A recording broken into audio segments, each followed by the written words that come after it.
It wasn't this truck, but it was similar. It literally sounded like hail hitting the truck.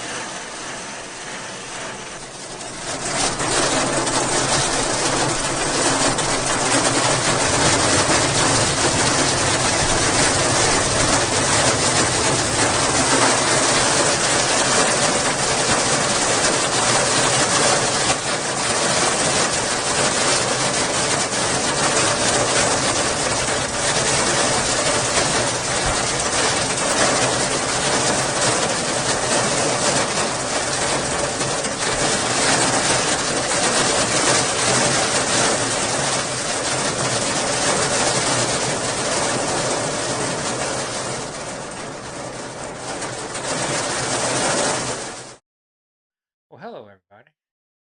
As you can tell from the pictures and the video, that we had quite a few rock chips, and they all happened within a matter of seconds.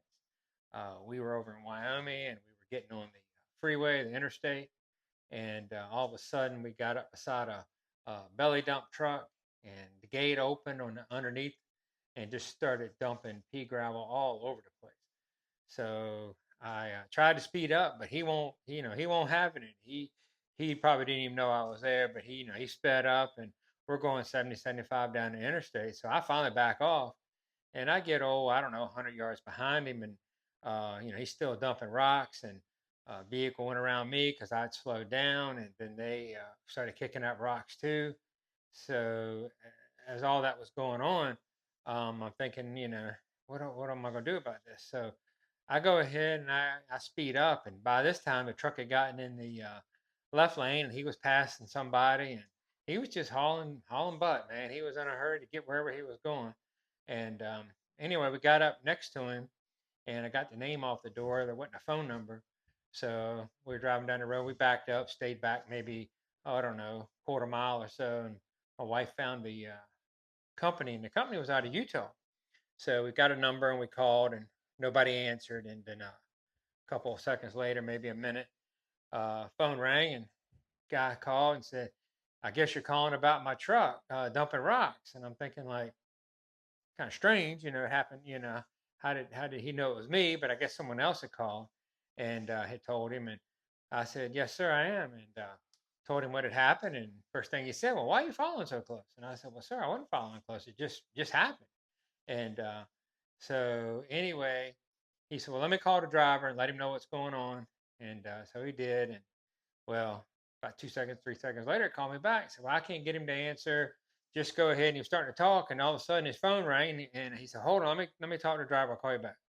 So I guess he told the driver what was going on, and had him told him to pull over or whatever. He called me back and said, "Hey, I've talked to the driver, and he's going to pull over." And I said, "What would you like for me to do?" I said, "I got right much damage to my truck. It's a fairly new truck. What can we do?" And he said, "Well, just when he pulls over, follow him and get him to take a picture or two, and he'll send it to me, and we'll see what we can do."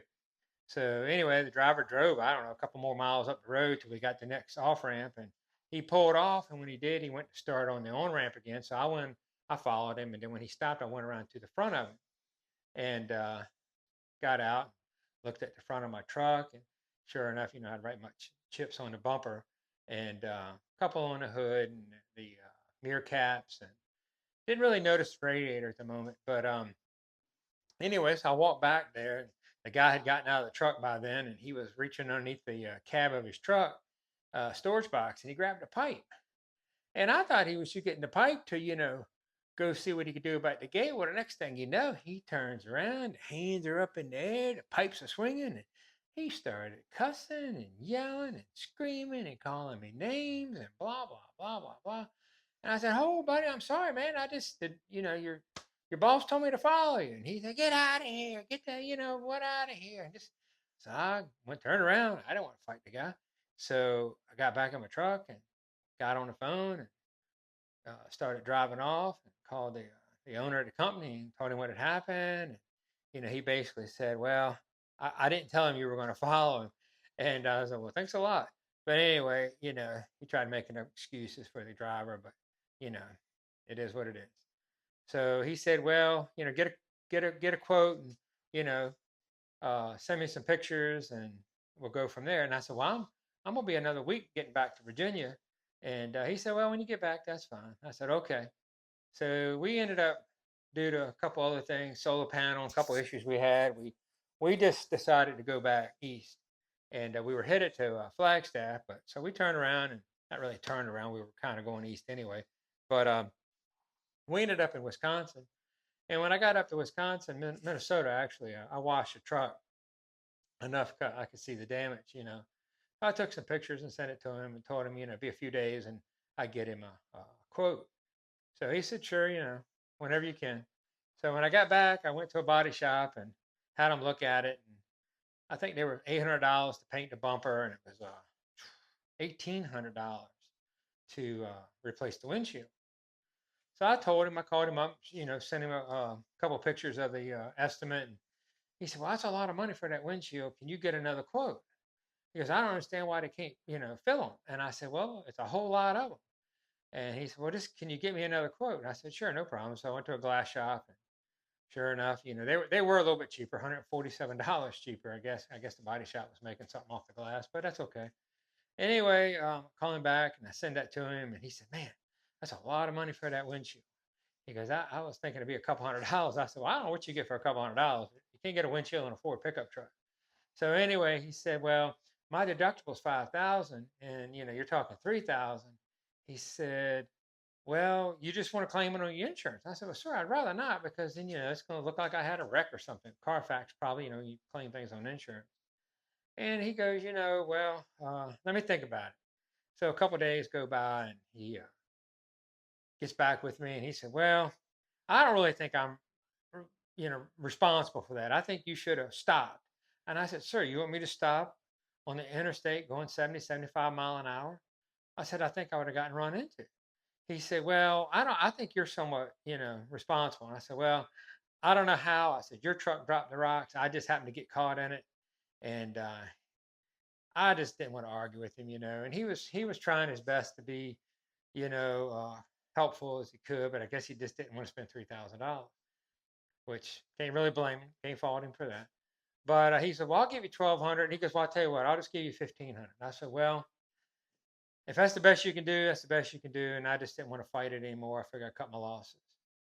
So about 3 or 4 days went by, and he sent me a check.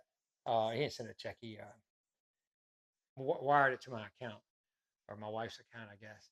So we got the money, and then I started looking at things, and I figured the radiator had some damage, and the hood had damage. It was going to probably be $5,000-$6,000 to get everything fixed. Even broke the lens on my GoPro, because we did talk about that. He said, well, did you get it on dash cam? I said, well, I had a GoPro on the bumper, but I said, your rock, broke that. And I said, I don't have any evidence. And I was telling him, I said, I can do uninsured motor vehicle on my insurance, but I said, the insurance company's probably going to come after your company. And he was like, well, you can't really prove that it was my truck. You just got a picture of my truck. And I said, well, I didn't want to argue with him about that. I was trying to do the right thing, hoping he would. So getting back to the other story is, I figured to get the truck back to new was going to cost me several $1,000s. I was like, do I really want to do that, or just take a loss on the truck and get another one? So I was talking to my wife about it. The truck was black, and it was a really pretty truck, but I wasn't real happy with the black. It was so hard to keep clean, and so I made some phone calls, and had a company offer me right good price for it. So I ended up getting rid of it, and so we got something new coming to the channel, and hopefully in the next video I can get that out there. But anyway, that's the story on the truck damage. It's crazy how a rock chip can cost so much money, but it's really crazy how a windshield can cost so much money too. But thanks for watching, and have a good night. Talk to you soon.